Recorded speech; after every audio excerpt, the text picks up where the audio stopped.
I think back to your career and that, magical 2014 season you guys had.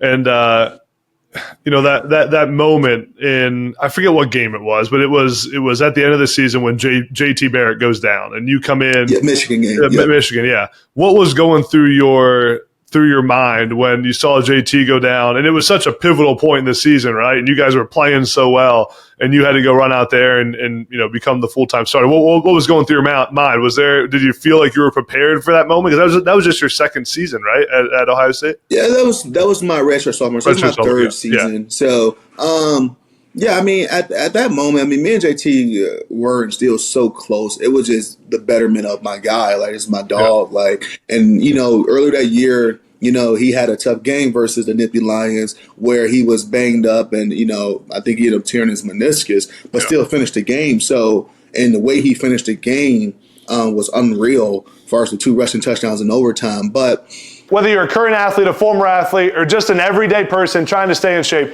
you need to try the B37S percussion gun from Ekron Athletics. Go to EkronAthletics.com today and start recovering faster and moving easier. That's Ekron Athletics, and use promo code NEXTUP for 25% off your purchase. That's EKRIN Athletics.com with promo code NEXTUP for 25% off your purchase. When he's down, he's down. It's like he's not one of those guys that's down for a second, got to get the crowd to clap him up, and then he's going to run back out on the field, all this new era of things that these athletes are doing in all these sports. He ain't that type of guy. Mm-hmm. So if he's down, he's down. And then the story has it that when he was down, I think the first guy who ran up to him was a guy, Evan Spencer, who was one of our receivers, and he was trying to get up. And Evan looked at his leg like, oh, no, you can't get up with us. So he's a tough guy. But, I was definitely ready and prepared for that moment. I think our coaching staff, Tom Herman, I give him a lot of credit. Urban Meyer, I give those guys a lot of credit because they prepared us for those situations where if one guy goes down, next man up mentality. We will have periods in practice when it was good on good, winner loser days, where he will just scream out, hey, the left tackle got equipment malfunction and we got to get his backup in for one play.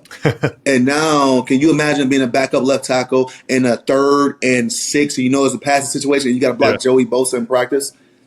So if you're not ready for those moments, if you're not preparing, I don't know, first and foremost, I don't know what tackle will be ready for that moment. Yeah. But if you're not physically ready and putting yourself in those mindsets that your time can happen any given time, it can be your time, and really preparing like a starter at all positions, I think once that time happens, you won't be able to take advantage of it. You won't be able to capitalize on the opportunity. So, but I always didn't think like that. Clearly, I always didn't think like that. It took the middle of the season where Coach Herman, our offensive coordinator, quarterback coach at the time, really helped change my mindset on just preparing like a starter.